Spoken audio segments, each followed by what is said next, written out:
Hello, everybody. Dr. Rick Wallace dropping in on you. I hope that everybody is having a good week so far. We're at the midpoint for us in this week. Remember that no matter where you're at, if you're still breathing, you're still in the fight. I tell my clients that all the time. If you're still breathing, you're still in the fight. And that means that no matter how it looks right now, that if you take on a mindset that you're going to have an impact in a positive way on your life and the lives of others, then there is nothing that can stop you. I'm not saying it's going to be easy. I'm telling you that things worth having normally come with a demand for intensive effort and extreme commitment, but it happens. I wanted to just share that with you. I've been really pushing to try to do more lives, but it is crazy going right here, as you guys know. I got a good, I think I reported this to you guys, but I had a good 6-month checkup with my cardiologist, following the heart attacks, plural, in March. So good morning, everybody.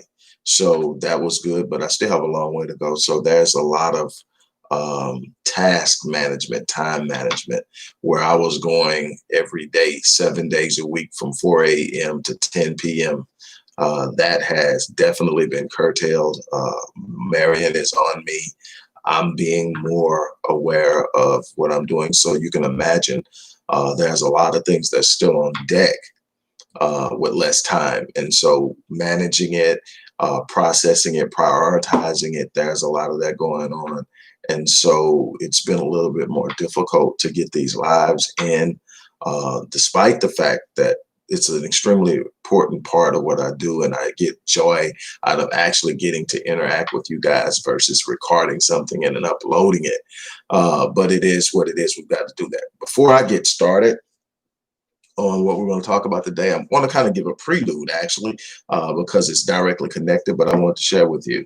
For those of you who haven't heard, this is book number 22, The Undoing of the African American Mind, an Introduction to Collective Bias Reality Syndrome, a study that I did based off a theory I had concerning Black behavior. It is the follow-up to book number 19. Book number 19 is Born in Captivity, Psychopathology as a Legacy of Slavery. The link to get the book as a loaner or as a part of a bundle is in there. You can also get this book. There's a link a little further down in the description box where you can get this book. This is number 19. This is number 22. I definitely want to talk about where those books come from, why I felt it was a need to write those books, and where I'm at right now with the work we're doing, the Odyssey Project. I also, good morning, Derek. I also want to encourage you guys to support the work we do. If you look in the chat box, you'll see information where you can support the work we do. Believe it or not, for me to write each one of those books, you're talking about thousands of hours of research.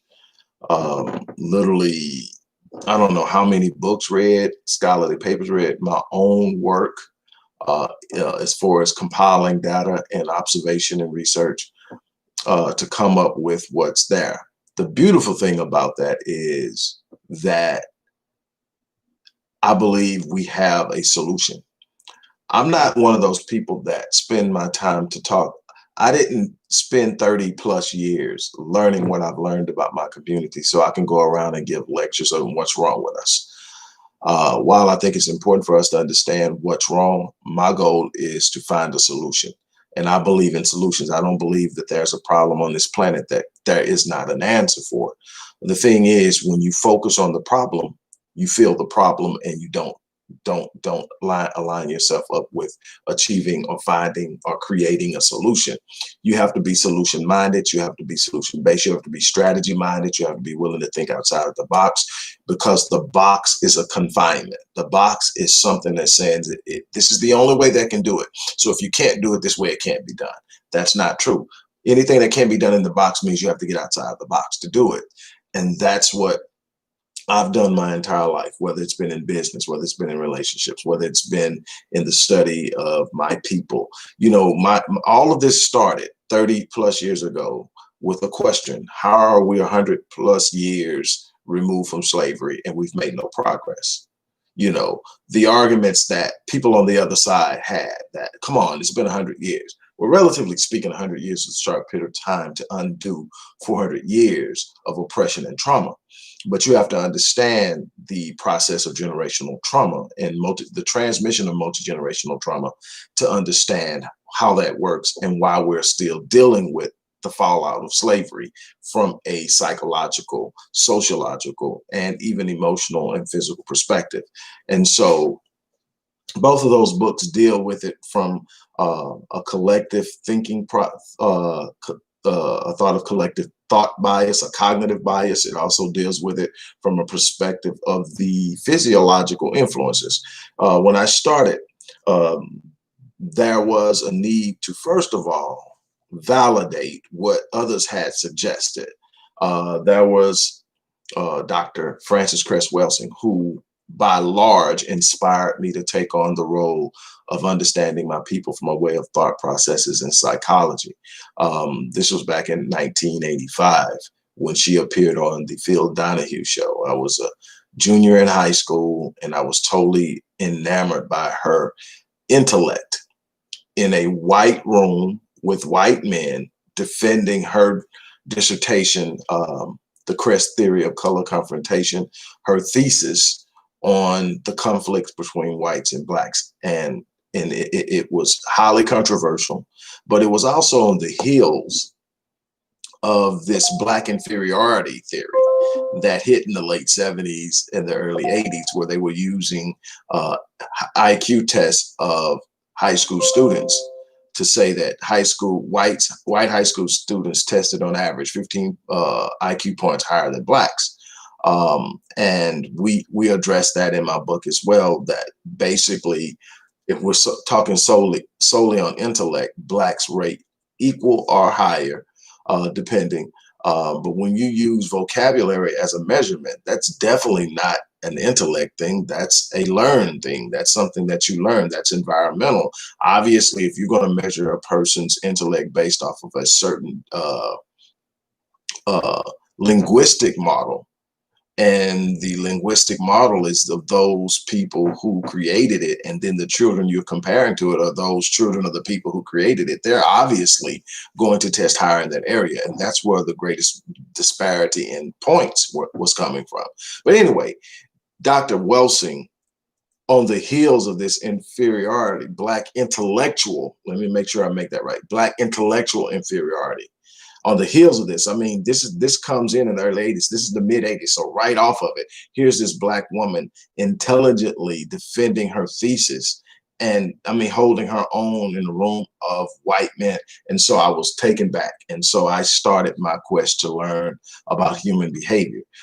From that, I was introduced to Neely Fuller Jr., who mentored Dr. Welsing. After that, it was Dr. Naeem Akbar, who played a major role in dissecting Eurocentric psychology to amass and create a black model or Afrocentric model. Dr. Amos Wilson, who played another major role. And then on the line, all of the other monumental figures that helped to shape my thinking.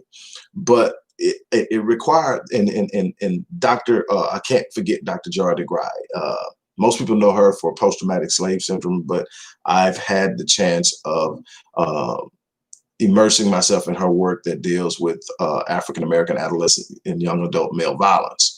The respect mechanism, the respect element and component in that, as well as the socialization component in that, the predictability of violence. I got a lot from that in the building out of what I have now as Black Men Lead.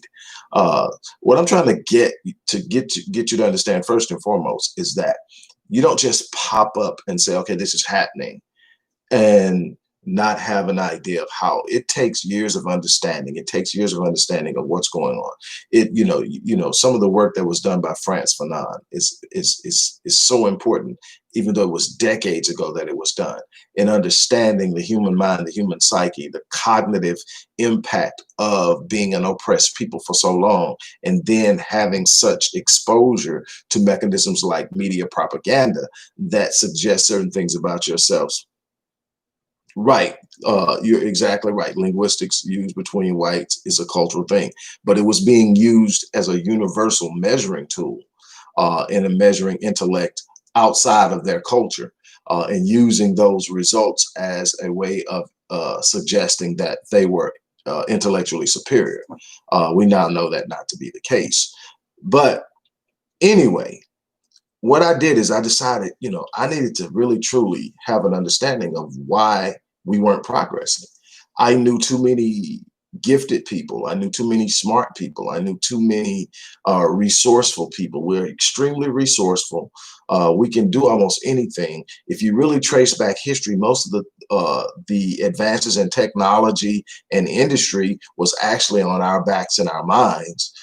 We don't have Edison's light bulb without Latimer's filament, and we never talk about it. But I said, okay, if we have all this, why are we here?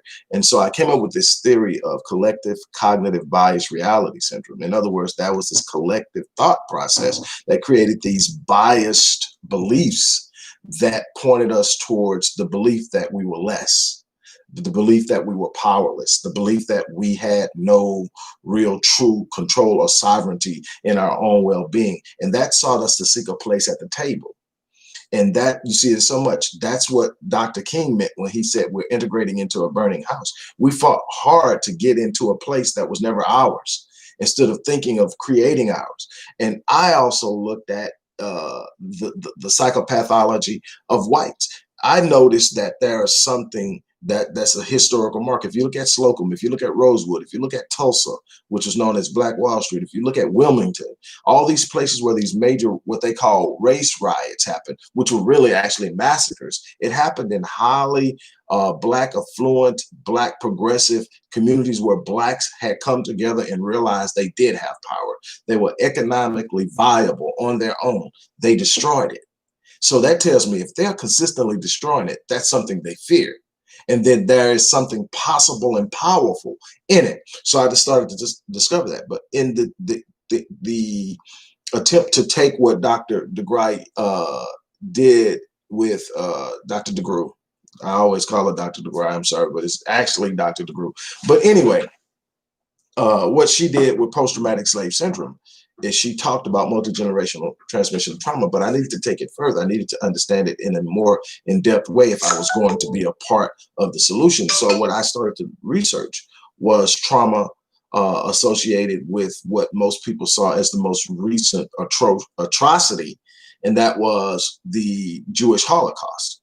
And I started to look at, there was a study called epigenetics, and how epigenetic tags, which are these impressions upon your DNA and your genes from your environmental experiences, can literally be passed on to your progeny. You can literally pass trauma down genetically. But more importantly, as you experience trauma in your own life, it impacts your genes. It upregulates certain genes and it downregulates certain genes. This is another part of epigenetics that is often misunderstood. So you understand that you create epigenetic tags based on highly emphatic traumatic experiences, meaning that if an experience is traumatic enough to traumatize you, something can be traumatic and not traumatize you. And there's a bunch that goes off into that. But if it's strong enough or powerful enough that it actually traumatizes you, it creates this tag. This tag, in some instances, can be cleaned away through the reproductive processes of meiosis, which is reproductive cell reproduction. That normally happens. That's why a woman has a cycle once a month. If the ovum is not fertilized by the male sperm, it's passed out and we start over. It's a way of giving the progeny a new lease on life so that it doesn't take on all of the genetic baggage from the progenitor. However, if it's emphatic enough, it's passed down. It may not be as emphatic as it was for the progenitor, but it is passed down. So that was the first part. So you can actually have genes passed down, but there's a second element of epigenetics, and that is environmental influence over time. In other words, they studied two identical twins over the course of their lives, and they found that, there's a reason why as twins get older, they become more distinguishable. You can start to tell them apart. It's because the life experiences are creating two distinctive realities with identical genetics, with identical DNA. In other words, an identical twin came from the same ovum that split. It's identical in DNA. And so what happens is in this DNA that's identical, it shows that experiences can change genetic expression without changing the genetic sequence or DNA sequence. What does that mean? Everybody's born with disease genes. It all depends on whether the gene is ever opened up and upregulated to express itself.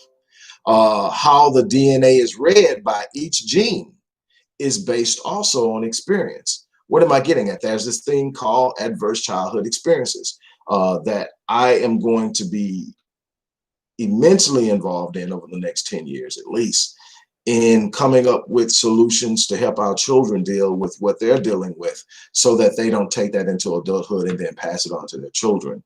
But in these adverse childhood experiences, there are these things called ACEs, an adverse childhood experience. It can be anything from being exposed to abuse, whether it's physical, sexual, emotional, whether it's having a parents separate or divorce, whether it's having a parent become incarcerated, whether it's having a parent that is dealing with mental illness, whether it's having a parent that's struggling with some form of addiction. These are what you call adverse childhood experiences. And with these adverse childhood experiences, they each get a point. If you have a parent who's an addict, that's a point. If you have a parent who's carcinated, that's a point. What we find now is that any child with an ACE score of 4 or higher has some serious issues because they come with lifelong health outcome consequences. In other words, the studies show now that a child with a score of 4 will have 2.5 times more likely to be depressed, 2.5 times more likely to develop diabetes, 3 times more likely to develop ischemic heart disease, which is the #1 killer in America, coronary heart disease. Also, 12 times more likely to attempt suicide. And that's just at the surface. There's so much more that of long-term life, and this is long after. And so there are so many elements. I'm not going to get into it, but again, this is environmental. Now, here's what happens, and people don't understand this. When you have a traumatic experience, when you're going through something and it is intense enough to be considered traumatic experiences, just let's say anything with an ACE, that's considered an actual adverse childhood experience. You deal with it in adulthood or childhood, but in childhood, you're still in the developmental phases of developing your mind and your brain. So now you're hardwiring your brain based off of your experiences, which not only means you're going to go through the adverse childhood experience, you're also going to wire the brain to behave and respond the way you respond to it. So if it makes you anxious, if it makes you stressful, if it makes you unhinged, you'll go around and naturally be that way because now the behavior is hardwired into your brain. You will automatically expect things to go. You'll have a fear of foreshortened future. So many other things that come along. You will become hyper vigilant. So many things that come along associated with PTSD is also going to be a part of this complex traumatic narrative. Now, you've got all this going on. Let's look at it and back up a little bit. What is this? What does adverse childhood experiences really produce? Basically, you're looking at the most primitive part of the brain, what's sometimes called the reptilian brain. It is the part that is designed to help you survive. Well, you got to think this brain existed, hundreds of thousands of years ago at least. And what it was designed to do at that time was to make sure you survived each day. So when you go out to get your food, if there's a saber-toothed tiger in the woods or hiding behind the cliff, whatever is going on, the hair on the back of your neck stands up. Your body immediately senses danger. It sends a signal to the hypothalamus. Hypothalamus sends a signal to the adrenal gland. The adrenal gland starts to release stress hormones like adrenaline and cortisol. the heart rate starts to rise. The body starts to pull blood flow from other important organs like the prefrontal cortex of your brain and your heart, in your lungs, and it sends it to your extremities. So where the oxygen is most needed to either fight or run, that's why we call it the fight or flight response. Now it's there.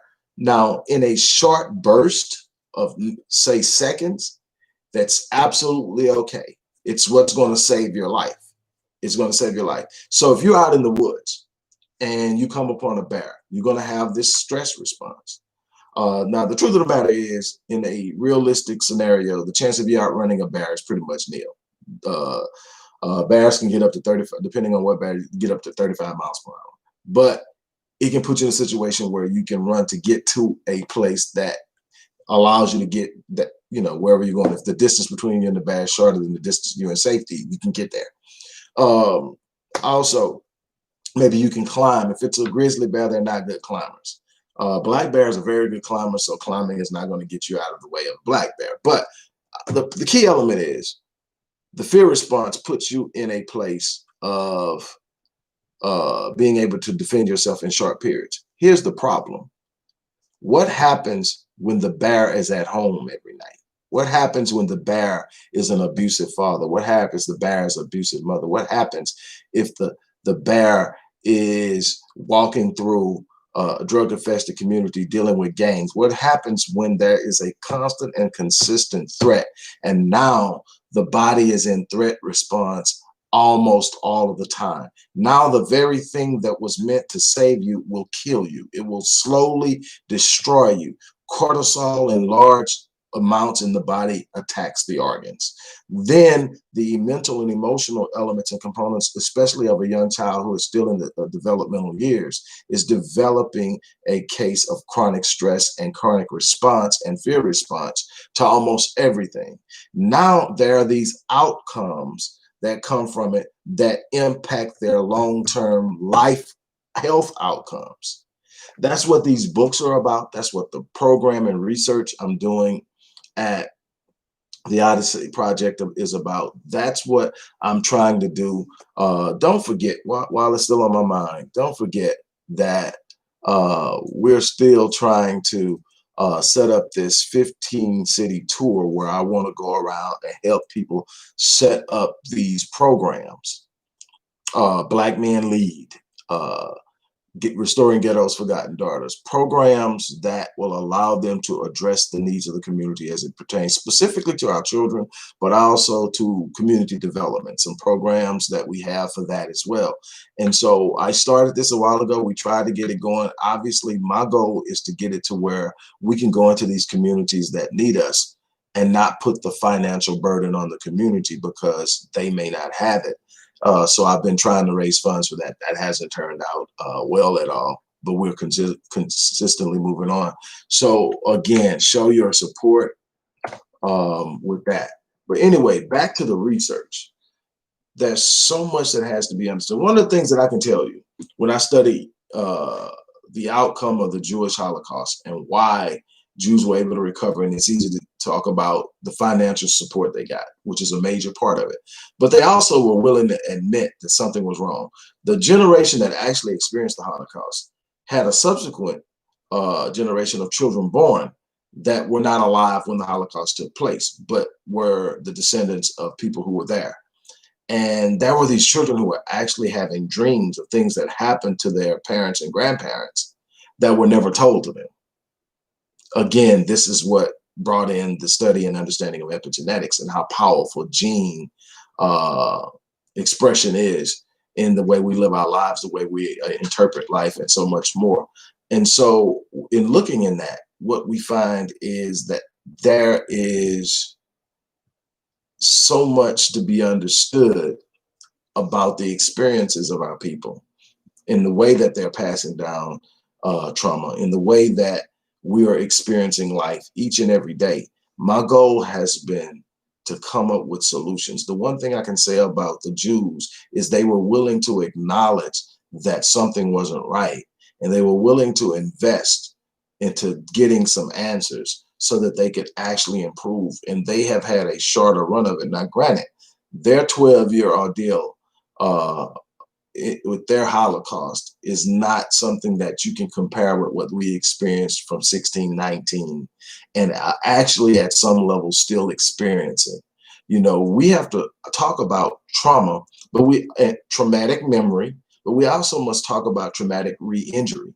The fact that we're still being traumatized. We're still watching Black men shot and killed, unarmed Black men shot and killed. And one of the things that I look out of it that's a part of the programming and conditioning is how easily we throw ours away. We will find any reason to justify them being killed so that we're not pushed upon with the demand for standing up and demanding justice on their behalf.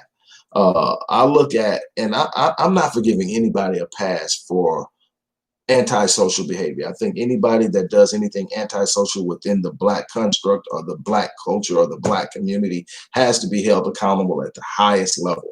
I think that that's where it starts. We have to hold our own accountable. We've got to make them responsible for their behaviors, criminal behaviors, hostile and harsh behaviors, the mistreatment of our women, the mistreatment of our children, the mistreatment of our elderly. I think that all of that has to be handled. But here's the thing that we have to understand. We're dealing with an enemy that will co-sign complete BS by their own solely to keep their own from being consumed by us.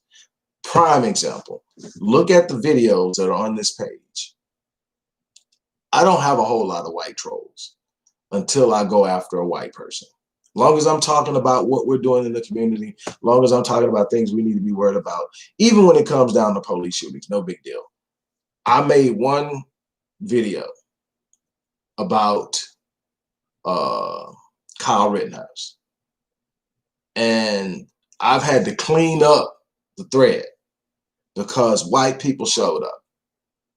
What you can still look at the performance of the video, and obviously it's lower. Not that I care, but obviously it's lower. It shows they show up and defend, and they come up with some unbelievably crazy ass excuses of why it was okay. And deep down inside, you got to say, you have to know that it's not okay. No, it wouldn't be okay if I did it, but because Kyle did it, and not what I want you to get you to understand here. In the grand scope of things within the white construct, Kyle is considered white trash. Not by me, by his own people. White trash or trailer trash. That's what he's considered. And yet they come to his defense. See, that's called getting on code. That's called programming. That's called putting the greater good of the race ahead of personal. They would never go anywhere with Kyle. They wouldn't even sit down and talk to him. They wouldn't give him the time of day, but they're going to defend him. They're already raising money to defend him. While we have been conditioned to find any reason whatsoever to throw ours away.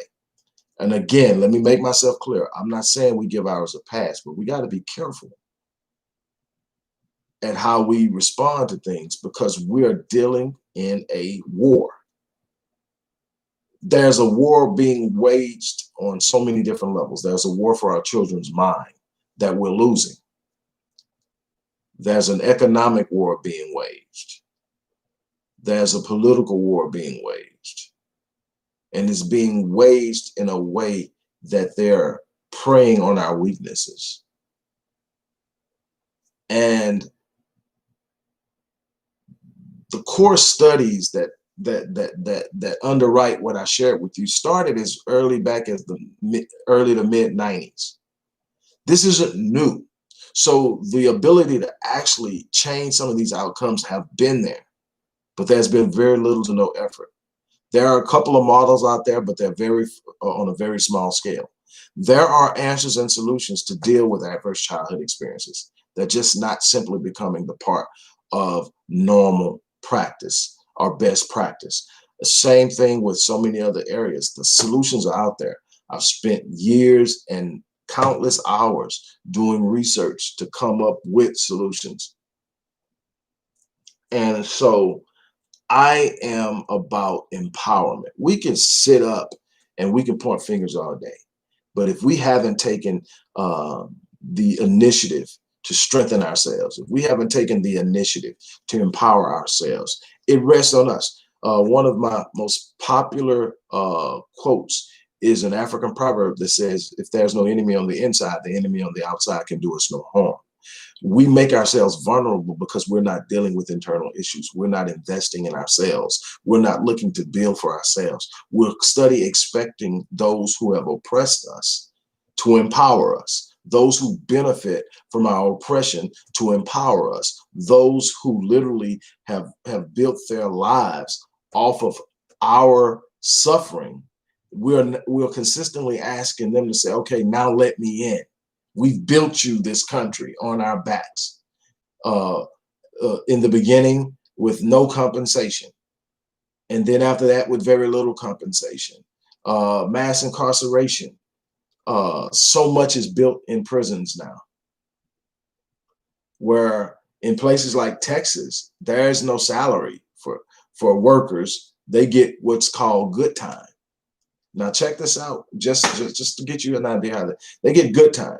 What good time is, for every day that you do and you don't get in trouble and you report to work and you do everything you're told, you get a day also of good time, which means that you serve almost roughly, you get 2 for 1. So basically when your good time and your actual time equals your full sentence, you don't have to be paroled unless there is certain circumstance, or your crime is what's called an aggravated crime, meaning that there were other circumstances that makes it, worse than it normally would. It's aggravated, then it wouldn't apply to you. But anyway, so now you've reached your time where it's mandatory. It's called mandatory release. Well, you get your mandatory release, but on the way out the door, they make you sign away your good time and they put you on parole. So you earned the right to be free, but they put you on mandatory parole. And a large number of those people end up back in the system on what's called technical violations. They didn't actually break the law, but they did something that they weren't supposed to based off of the conditions of their parole. And so they get back in. Then there are other places in other states where they do get paid $1.25, $2.25, whatever, to do it. So then you still are looking at ways in which America is being, held up by cheap labor. And in Texas, very cheap labor. And I'm pretty sure it's some that way in some other states. But with that being said, we are responsible for creating programs that pull our men out of that cycle of recidivism. Do you realize that when it comes to incarcerated individuals that are released, they are 75% likely to reoffend and end up back in the system within 3 years of being released? 75%. It's not by accident. And we can talk about decisions all you want to. You have to actually have decisions. You have to have choices to make good decisions. There are 3 ways. Let me make this clear. 3 ways that you earn a living to support yourself and your family. Income, which means you either work for somebody or you work for yourself. If something going on in a situation like it is now, where unemployment is at its highest level in years, and you're sitting up and you can't find a job for whatever reason, and you can't, you're trying to do the business thing, it's not taking off, so you can't get that. The next option is subsidies, social subsidies, which most men don't qualify for. But in the case you do, but you don't actually qualify, so you can't get that. The only other alternative is crime. You have to feed yourself and your family. And the system knows this. And there are ways to deal with it, but they're not going to deal with it because they benefit from it. So then what must happen? We must be willing to do what's necessary. We must be willing to invest in ourselves. We must be willing to elevate ourselves. We must be willing to put into our children. We must be willing to deal with and provide interventive mechanisms to intervene when it comes to adverse childhood experiences. It's simple. There's 7 primary ACEs. Some count as many as 10, but there are 7 primary ACEs. This is a questionnaire that can be completed at any health checkup. And once you have that as a health checkup, you know that that child has a higher risk of a number of different health outcomes over the course of their life, including cancer. Did you know that cancer requires that approximately 11 to 12 genes be upregulated at the same time and activated and turned on. Literally, in most of those are turned on environmentally. While carcinogens play a role in upregulating cancer genes, a great deal of it is environment. Stress is a major contributor. Worry, anxiety, trauma increases the proclivity for those genes to click on. And when enough of them click on, you get the disease. Heart disease is another one. Diabetes, hypertension is huge.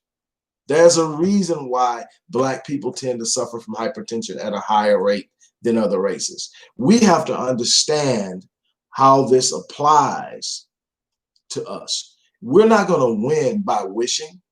I don't have no problem with praying. I think praying has its place. My thing and my way I view prayer as a revelatory operation.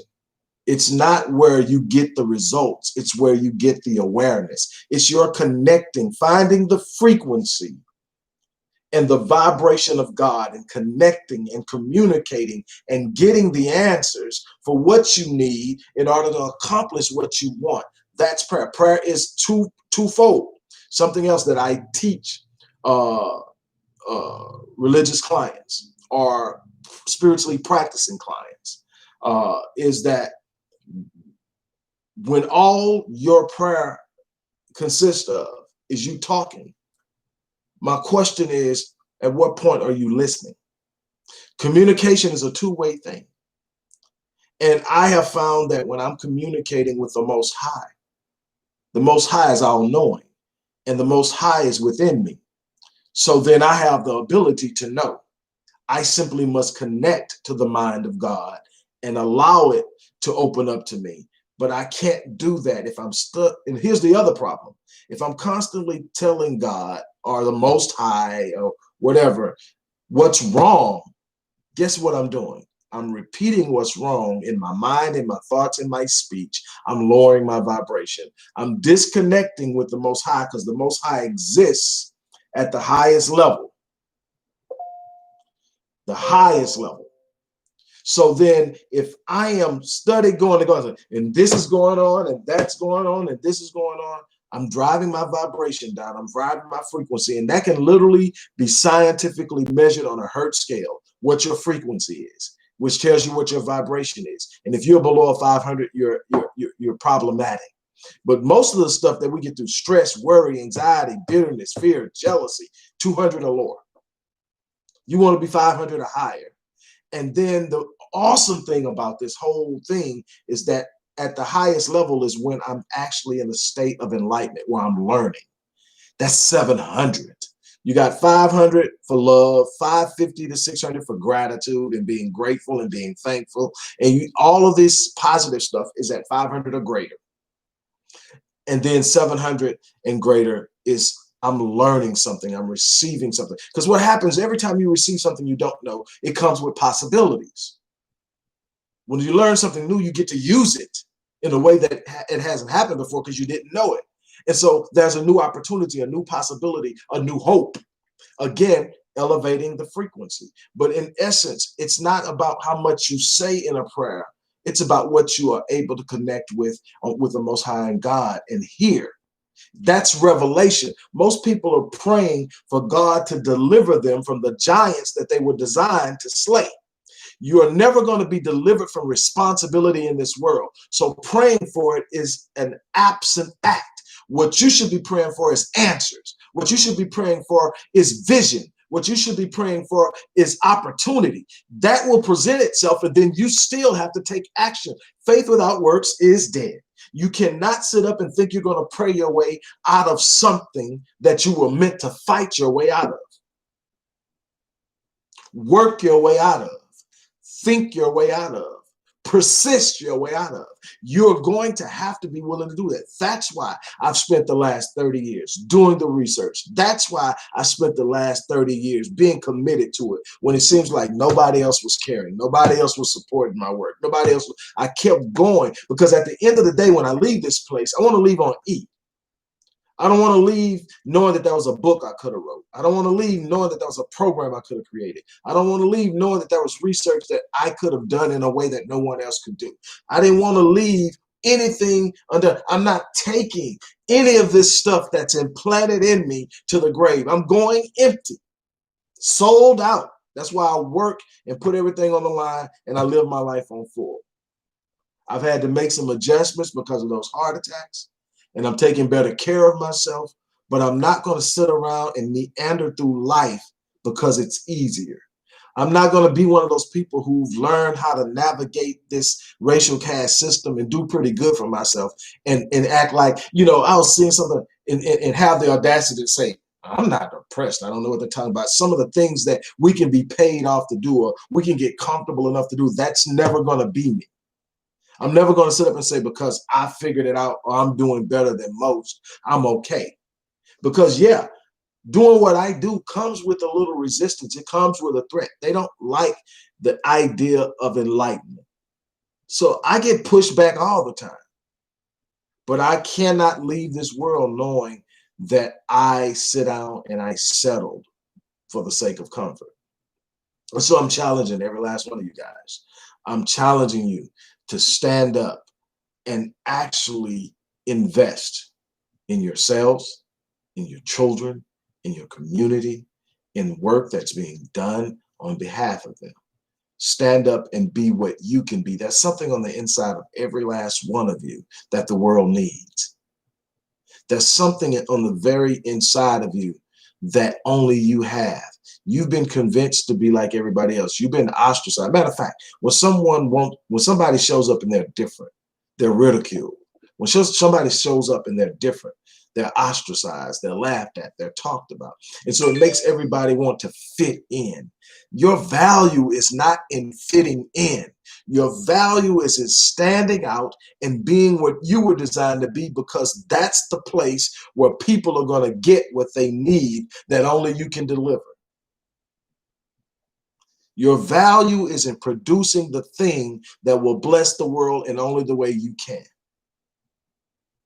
In your home, in your relationships, in your business, in your finances, in social gatherings, social constructs, and in every area of life, you've got to be the best you that you can possibly be.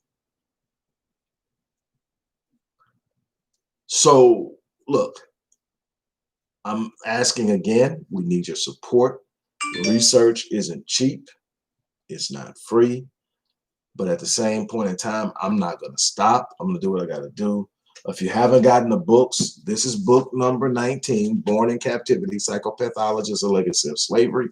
This is book number 22, The Undoing of the African American Mind, An Introduction to Collective Bias Reality Syndrome. And there's so much in each of these books. And it's been a long journey. I remember my first book, The Invisible Father, Reversing the Curse of a Fatherless Generation. It came from an article that my high school journalism teacher, who was married to my football coach, asked me to do. They were like my surrogate parents. I was reared by my great-grandparents. My grandmother's parents reared me. And while they did a good job of providing for me, the age difference left a lot lacking in participating in things that you do with your kids. My grandfather never played catch with me and all that kind of stuff. You know, my grandfather grew up in a home where at 7 years old, he had to leave school in the 2nd grade to go out into the fields with his father, who was a sharecropper, just to make ends meet. So that kind of mindset doesn't make up for the most affectionate, let's get out and do all this. But he was there. He showed me he loved me in other ways. I never had to question it.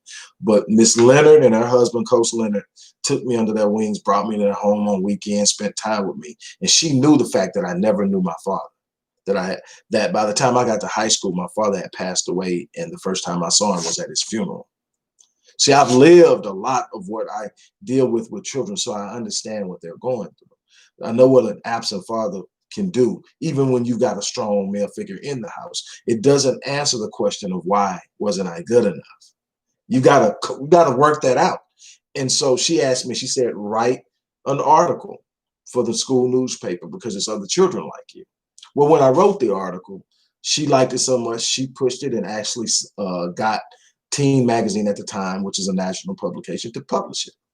The Forward Times, which is a local publication here in Houston, published it.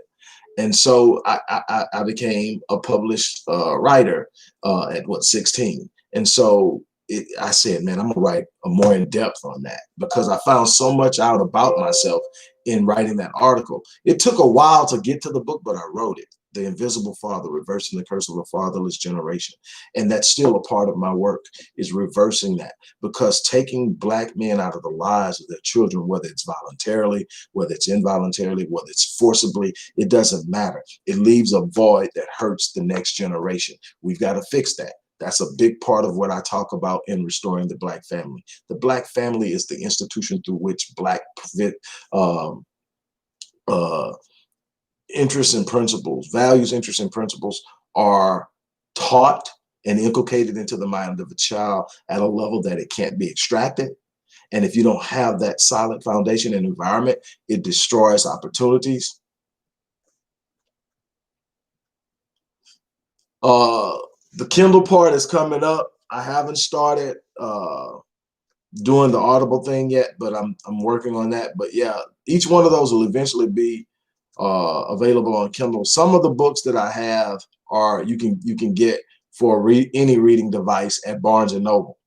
I think The Miseducation of Black Youth is available for Kindle and Nook, and also the print copy is available. But I'm working on all of that. At the end of the day, look, guys, you got to leave this world and give an account for what you left behind.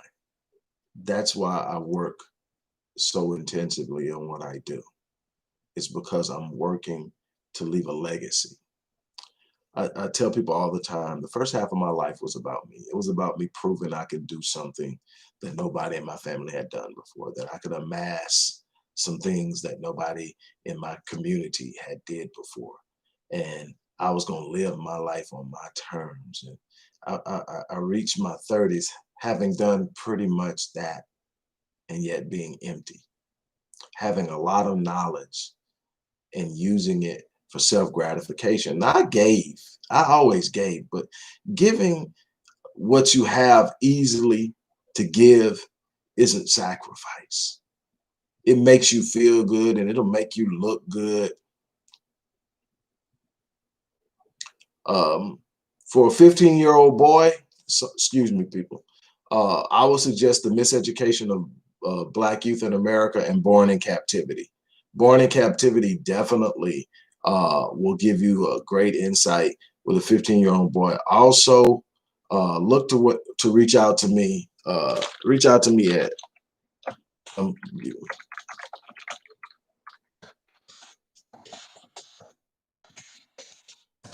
that email address, and I'll share with you. And if there's anything that I can do to help, I will.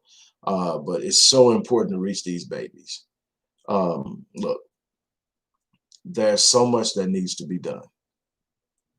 There's so much that needs to be done. We've got to be committed. We're not going to beg our way out of this. We're not going to vote our way out of this. We've been voting long before the Voting Rights Bill of the 1960s. I mean, we got the right initially with the 15th Amendment, if I'm not mistaken. But it started with the 13th Amendment, and then it went on. What we were dealing with in the 60s was the South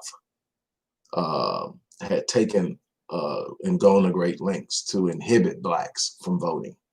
And so that's what those federal laws was about. It wasn't the first time that we got to vote. But since the Voting Rights Bill and the Civil Rights Bills of the early 60s, we've been voting now for 60 years, and we've actually gone backwards. So we've got to understand that. We've definitely got to understand that we're going to have to take some action. Some direct action. We're going to have to invest in ourselves. We've got to get to a point of collective and corporate economics, Black group economics, building and recycling the Black dollar. We've got to get into holistically educating our youth. That is so imperative that we do that. We are trusting, I think it was Malcolm that says, only a fool would trust his enemy to educate his children. And yet we do it daily. So in essence, we are failing our babies by exposing them to a system that is diametrically opposed to their natural social progression and development. We have so much that we don't understand that hurts us. One of the biggest lies that was ever told was what you don't know won't hurt you. What you don't know will kill you. And we're living that every day. So look, I'm going to get off of here. I definitely appreciate you guys stopping by. Share the video, do whatever. Support the work we're doing. I'm going to throw this thing in here one more time. Support the work we're doing at the Odyssey Project. Go to the site and give, or you can give directly through our Cash App account for the Odyssey Project. But whatever you do, show the work, because I tell you, number one is the research we're doing is absolutely necessary. Also, this tour we need to do. I'm not going on a lecture tour. That's not what I'm doing. I'm going on a tour where I'm going to spend 7 to 10 days in each city of that tour, helping people construct programs that is going to be life-saving mechanisms and outreach resources for those in the community, especially the children. And so the Black Man Lead Rite of Passage Initiative, the Restoring Ghettos Forgotten Daughter Initiative, the Black Community Empowerment Initiative, those are things that need to be done on a national level so that then we can create a network between these cities so no city is standing as an island. And it takes effort and energy and money. So again, we're asking you to do that. Don't forget, get the books. I think there are a lot that can be done. I read to you, I don't have the list in front of me now. Maybe I do somewhere around here. The list of the cities that are on. I want to share that with you if I got it. I think it's in this. So much going on. I did the first 10 based off of what I knew about statistics. And then here we go. Memphis, Cleveland, Philadelphia, Atlanta, Charlotte, Chicago, St. Louis, Miami, Los Angeles, New Orleans, Detroit. Other requests were Clarksdale, Mississippi, and Tulsa, Oklahoma. And so I really want to touch those with programs that are already created. We just need to help people implement them. Show them how to work, how to react and engage our children. There's so much to learn about our young boys. I've done a great deal of work in preparing and building out Black Man Lead, but it all started with just simply trying to understand what was the driving force behind African-American adolescent and young adult male violence. Not only can I now predict it in individuals, I can mitigate it. The power of proper racial socialization, it's been shown to be huge in that area. Also in reducing the risk of going to prison, reducing the risk of dropping out of school. It's so important that we attack this. So on that note, I'm going to get out here. You guys have been absolutely awesome. Y'all take care, and hopefully I'll see you guys soon. I'm out.